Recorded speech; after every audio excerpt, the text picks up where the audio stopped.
चलिए, तो हम बात कर रहे थे कि इसके अंदर है ना, हम पुष्प से पढ़ रहे थे, इसके दो भाग है। कितने भाग है बोलो? दो भाग। कौन कौन से? हाँ, आपने देखा था भाई, इसके दो भाग थे, एक तो तंतु और दूसरा क्या? परागकोश, है ना। पिछला डंठल था उसको अपन तंतु कह रहे थे, और ऊपरी वाले को क्या कह रहे थे? परागकोश कह रहे थे, परागकोश। ठीक है, सर्वद्वीपालिक संरचना परागकोश कहलाता है। तो परागकोश में कितनी पालियां होती है? दो। मैं पढ़ा चुका हूँ, कल आपने रेगुलर क्लास ज्वाइन की होगी, दो याद है ना आपको? कहलाता है तंतु का समीपस्थ छोर, इसको अंडरलाइन करेंगे।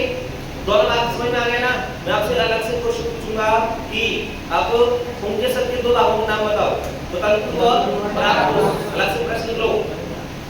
तो तंतु क्या लिखना है आपको? पुंकेसर के दो भाग कौन कौन से हैं? दो भाग कौन कौन से हैं? तो नंबर दो भाग कौन कौन से हो जाएंगे? परागकोश, नंबर 1 परागकोश और नंबर 2 तंतु। तो तंतु और परागकोश समझ में आ गया। परागकोश में कितनी पालियां होती हैं? दो। परागकोश समझ कैसा होता है? द्विपालिक। तो आपने देखा फिलामेंट कहलाता था, अंतःस्राव संबंध द्विपालिक संरचना कहलाता है। तंतु का समीपस्थ छोर, हाँ, तंतु का समीपस्थ छोर उसके पुष्पासन के पुष्पतल से जुड़ा रहता है, इसको अंडरलाइन कर लो। तंतु का समीपस्थ छोर, ये क्वेश्चन पूछा जाता है। तंतु का समीपस्थ छोर पुष्प के पुष्पासन या पुष्पतल से जुड़ा होता है। आयुर्वेद 27 रेगुलर नियुक्त के लिए आप एक काम कर लेना, ये जो आपकी किताब में डायग्राम दिया है ना, ये यहाँ पर देखो, इसको अपन क्या कह रहे थे, याद करो। इसको क्या कह रहे थे? एक पुष्पासन था, ये क्या था? पुष्पासन। और यहाँ पे जो था ये समीपस्थ भाग है, ये क्या है? यहाँ पे लिख लो समीपस्थ। और यहाँ पे क्या होता था? दूरस्थ। आपको मैंने डायग्राम में बनवाया था, ये समीपस्थ भाग था, और यहाँ पे क्या था? ये ऊपर ये डंठल था ना, ये पुष्पासन के पास में था, इसको समीपस्थ भाग कह रहे थे। और इसको क्या कह रहे थे? हाँ, तो तंतु के दो भाग पढ़ाए थे, आपकी नोटबुक में चेक कर लेना। तंतु कितने भाग पढ़ाए थे बताओ? दो। कौन कौन से? हाँ, समीपस्थ भाग और दूरस्थ भाग पढ़ाया है क्या? तो सुनो, अब आपको क्या करना है? तंतु का समीपस्थ छोर पुष्प के पुष्पासन या पुष्पतल से जुड़ा होता है। आप अलग से प्रश्न बना के लिख लो, तंतु का या तंतु का समीपस्थ छोर पुष्प के किस भाग से जुड़ा होता है? तंतु का समीपस्थ छोर पुष्प के किस भाग से जुड़ा रहता है?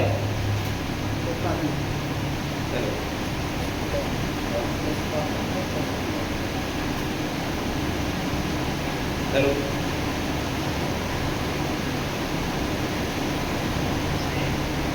हाँ बोलिए। हेलो, हाँ बताइए। हाँ हाँ, से बात कर रहा हूँ, बाय मतलब।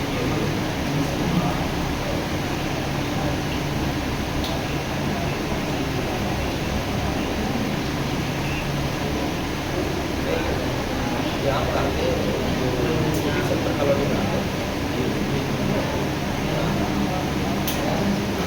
आप कौन बोल रहे हो?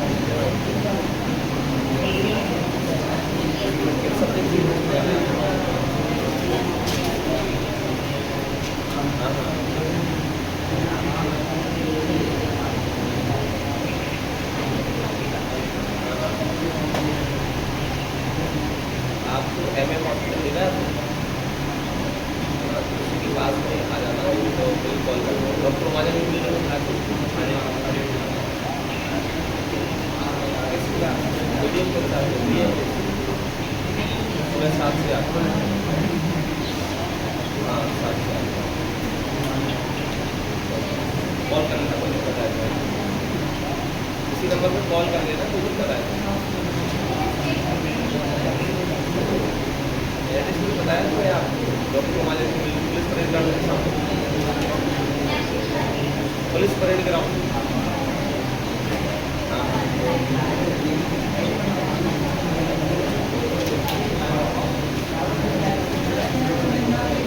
चलिए इधर सुनो, क्लियर किया आपने? ध्यान सुनो, अभी मैंने आपके प्रश्न लिखाया, क्या लिखा आपने?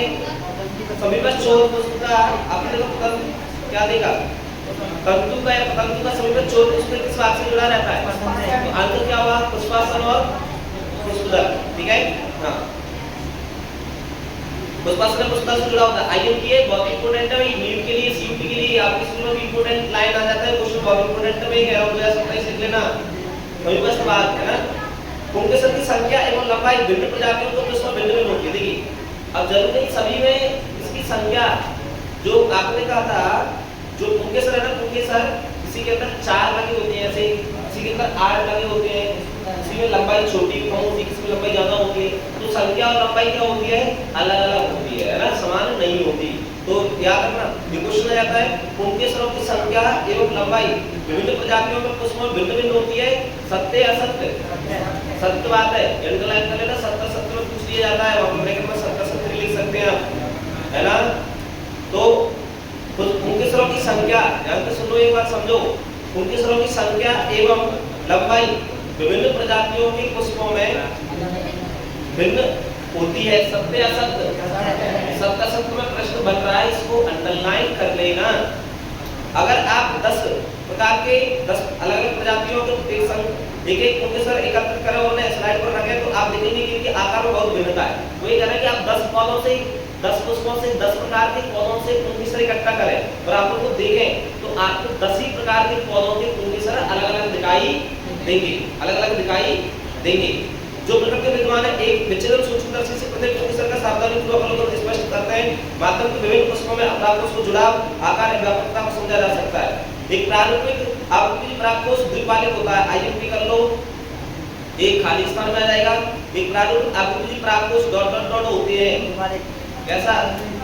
हाँ द्विपालिक होता है, आईएमपी 27 कर लेना, खाली स्थान में आता है, खाली स्थान में एनसीईआरटी ने हाईलाइट किया है और एनसीईआरटी जिस पॉइंट को हाईलाइट देता है वो पेपर में आता है। मैं दोबारा से कह रहा हूँ, आपको ये नहीं करना है कि क्वेश्चन आंसर पे करना, कुछ नहीं करना है, मैं जो बताना है जो बता रहा हूँ उतना ही करना है, उतना ही पढ़ना है और कुछ नहीं पढ़ना, नंबर की टेंशन नहीं लेना है, वो अपने आप आएंगे। क्लियर? तो एक आवृत्ति परागकोष में कितनी पालियां होती हैं? कितनी पाली होता है बताओ? 2 पाली होता है। 2027 के लिए प्रत्येक पाली में 2 पोस्ट होते हैं, अर्थात द्विकोष्ठी होती है। मैंने बताया था आपको, डायग्राम भी पढ़ाया था, देखो आपकी किताब में डायग्राम किया है, ये 2 पाली थी और प्रत्येक पाली में कितने पोस्ट? 2 पोस्ट है। कल का डायग्राम चेक कर लेना, है ना।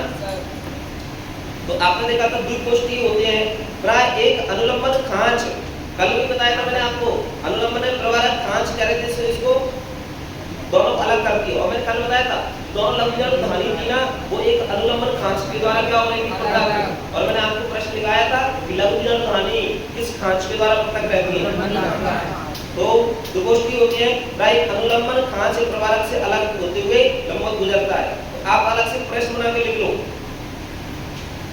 लघु बीजाणु धानी एक दूसरे से किस खांच द्वारा पृथक रहती है?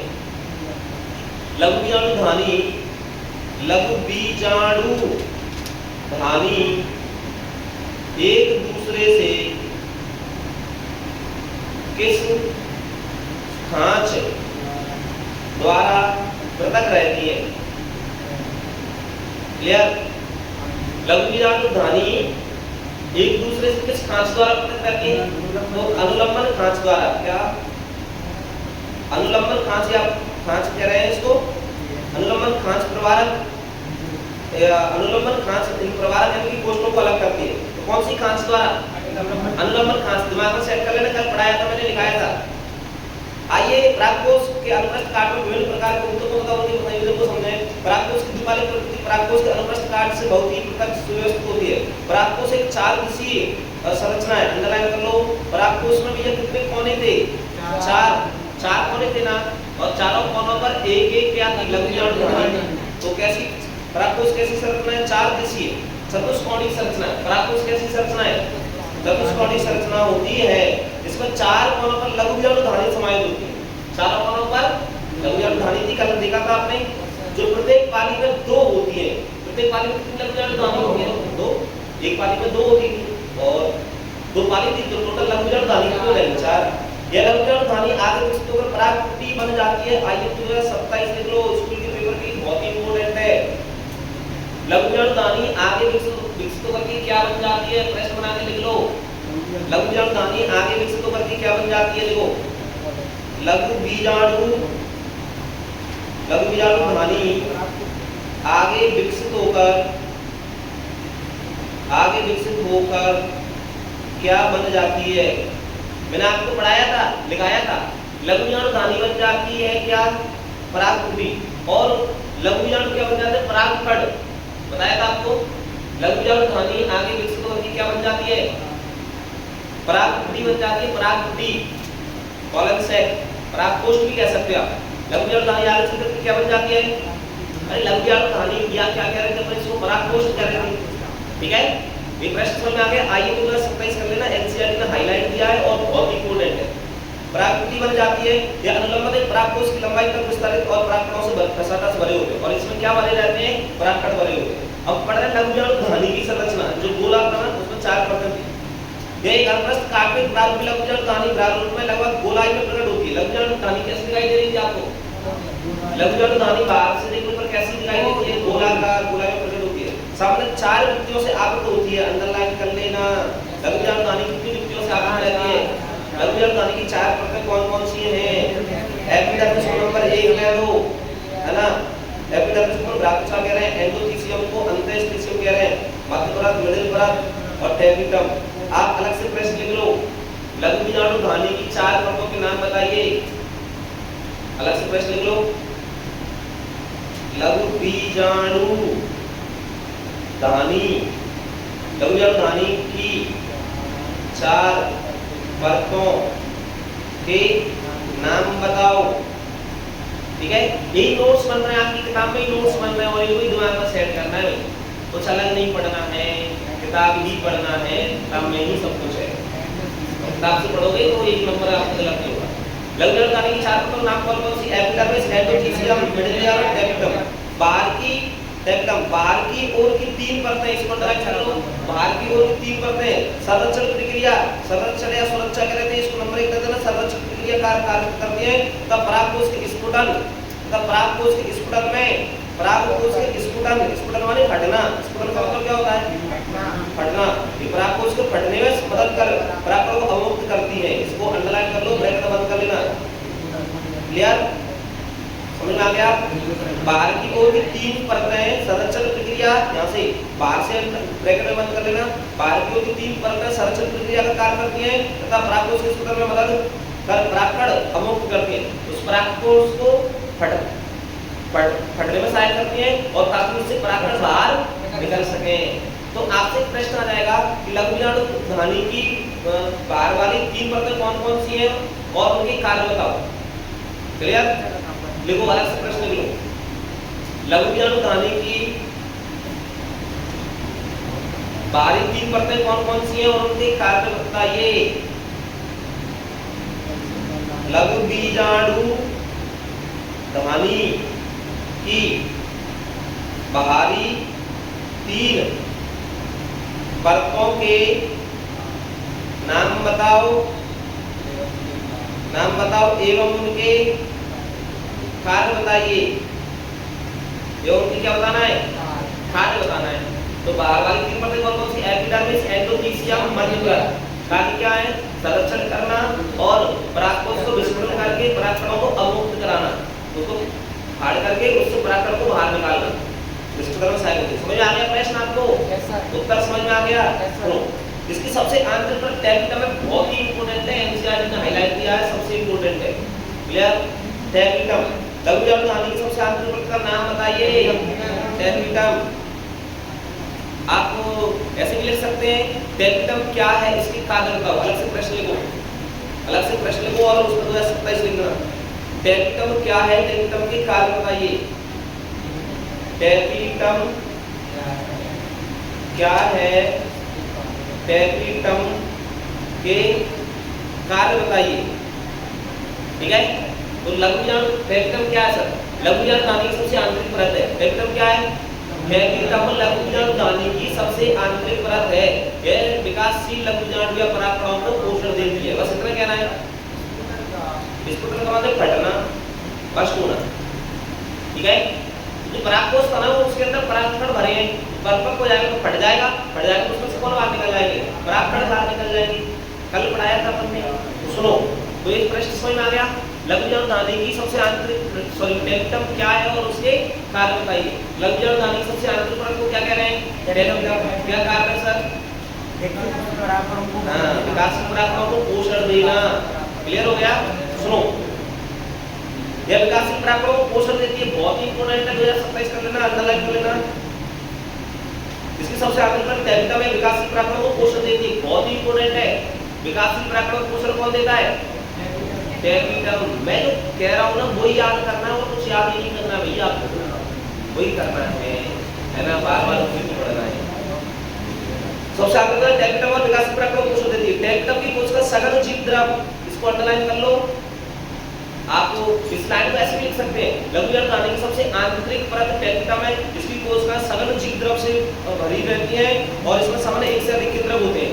ये आपको 70 में आ जाएगा। टैबिटम की कोशिका क्या होती है? सघन जीव द्रव से भरी होती है और इसमें एक से अधिक केंद्रक होते हैं। क्या होते हैं? सामान्यतः एक कोशिका में एक केंद्रक होता है। सामान्यतः एक कोशिका में कितना केंद्रक होता है? एक। लेकिन इसमें एक से ज्यादा केंद्रक होते हैं, इसमें 2 या 3 केंद्रक होते हैं, क्योंकि इसका काम क्या है? पोषण देना। और पोषण देने का काम है तो क्या है? ज्यादा केंद्रक, ज्यादा प्रोटीन बनानी पड़ेगी, इसमें ज्यादा केंद्रक होना चाहिए। मैंने बताया था भाई, जैसे घर होता है, घर में 4 लोगों के लिए खाना बनाना है, आपकी मम्मी बना देगी। अब मान लो आपको 100 लोगों को पार्टी करना है, तो 100 लोगों के लिए खाना बनाना है, क्या करना पड़ेगा भाई? 100 लोगों को, एक मम्मी है घर में, अब पापा एक और मम्मी को लेके नहीं आएंगे, क्लियर? या तो 2 मम्मी ले आओ, 4 मम्मी ले आओ, तो काम चल जाएगा 100 लोगों के लिए। अब क्या करोगे भाई? तो हाँ, डिवाइड करोगे आप, ठीक है, ताकि सारे लोगों के लिए खाना बन जाए। तो टैबिटम की कोशिकाएं सघन जीव द्रव, इसको अंडरलाइन कर लो, आईएमपी करना है। टैबिटम की कोशिकाएं सघन जीव द्रव से भरी होती हैं और सामान्यतः एक से अधिक केंद्रक से युक्त होती है। आईएमपी जो है 27 कर लेना इस लाइन पर। टैबिटम की कोशिकाएं सघन जीव द्रव से भरी होती हैं और इसमें क्या होते हैं? सामान्यतः एक से अधिक केंद्रक होते हैं। कर लिया? बहुत ही इंपॉर्टेंट है, ये 70 में आ जाएगा। तो टैबिटम की कोशिकाएं सघन जीव द्रव से भरी होती है और एक से अधिक केंद्रक होता है। सत्य या सत्य बात है। क्लियर? क्या आप सोच सकते हैं कि किस प्रकार से टैबिटम की कोशिकाएं द्विकेंद्री बन जाती हैं? इसमें द्विकेंद्रक कैसे हो गए? सामान्यतः एक कोशिका में एक केंद्रक होता है, लेकिन इसमें 2 केंद्रक कैसे होते हैं? तो इसमें केंद्रक जो है तो हो जाता है, टैबिटम की कोशिका में क्या हो जाता है? केंद्रक जो है तो हो जाता है, लेकिन क्या नहीं होता? कोशिका द्रव जो है नहीं होता। ध्यान से सुनो क्या होता है। देखिए, आपने देखा एक कोशिका, हां जाना है क्या आपको? बात पता नहीं कितने बजे पूछा? बस तो बजे नहीं। तो आपने देखा, सुनिए, आपने देखा ये कोशिका है, ये मान लो टैबिटम की कोशिका है। अब इसके अंदर ये क्या दिखाई दे रहा है आपको? इसके अंदर ये क्या दिखाई दे रहा है? केंद्रक। अब केंद्रक क्या करेगा? इसके केंद्रक तो 1 से 2 बन गई। केंद्रक कितने बन गई? ये केंद्रक द्वयन हो गया। क्या हो गया बताओ? केंद्रक द्वयन। अब यह केंद्रक द्वयन तो हो गया, केंद्रक द्वयन के द्वारा कितने हो गया? 1 से 2 केंद्रक तो हो गए। अब केंद्रक द्वयन के बाद होता है कोशिका द्रव द्वयन। क्या होता है बताओ? ये जो बनाया है इसको कहते हैं कोशिका द्रव। इसको क्या कहते हैं? कोशिका द्रव। अब इसके बाद कोशिका द्रव द्वयन होता है। क्या होता है बताओ? कोशिका द्रव विभाजन। इसको हम साइटोकाइनेसिस कहते हैं। केंद्रक द्वयन को कैरियोकाइनेसिस और कोशिका द्रव द्वयन को साइटोकाइनेसिस। अब इससे क्या होता है? ऐसे इसमें कोशिका द्रव द्वयन होगा और फाइनली 2 कोशिका बन जाएंगी, एक कोशिका बन गई, एक ही बन गई। क्लियर? अब मैं ये कह रहा हूं कि केंद्रक द्वयन तो हो जाए, लेकिन कोशिका द्रव द्वयन ना हो तो क्या हो जाएगा? तो इसमें एक से ज्यादा केंद्रक हो जाएंगे। तो इसमें यही होता है, टैबिटम की कोशिकाओं में एक से अधिक केंद्रक क्यों होते हैं? क्योंकि इसमें केंद्रक द्वयन तो हो जाता है और क्या नहीं होता? केंद्रक द्वयन के बाद कोशिका द्रव द्वयन नहीं होता, इसलिए टैबिटम की कोशिकाओं में एक से अधिक केंद्रक हो जाते हैं। तो लास्ट में आपकी एग्जाम में एक प्रश्न निकालना आपको कि टैबिटम की कोशिकाओं में एक से अधिक केंद्रक क्यों होते हैं? एक से अधिक केंद्रक क्यों होते हैं? तो आंसर क्या है? क्योंकि टैबिटम की कोशिकाओं में केंद्रक द्वयन तो हो जाता है, लेकिन क्या नहीं होता?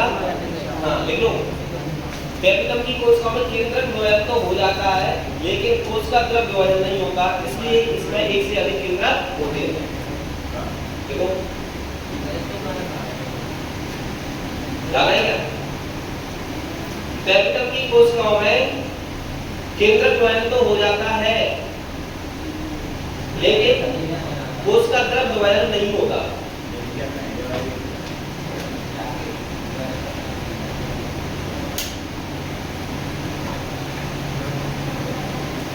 टैबिटम की कोशिकाओं में केंद्रक द्वयन तो हो जाता है, लेकिन कोष का तरफ विभाजन नहीं होगा, इसलिए इसमें एक से अधिक केंद्रक हो जाएगा।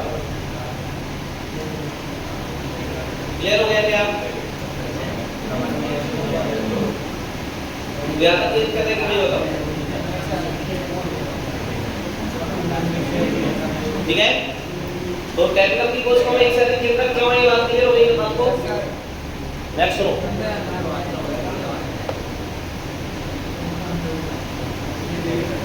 यहाँ पर क्लियर है? बताओ क्या दिक्कत है क्या?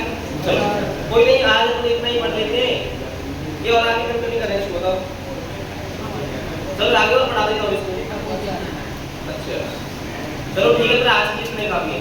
देखो उसकी टेंशन नहीं लेना है, जितना पढ़ा है उतना पढ़ो, है ना? और आपको जो आगे का टॉपिक है ना, आप खुद से इसको रीडिंग कर लोगे तो आपको समझ में आ जाएगा, है ना? तो जो पढ़ाया गया है आपको उसको घर से पढ़ के आना है, क्या क्वेश्चन लिखाया गया था और क्या आंसर है उसका।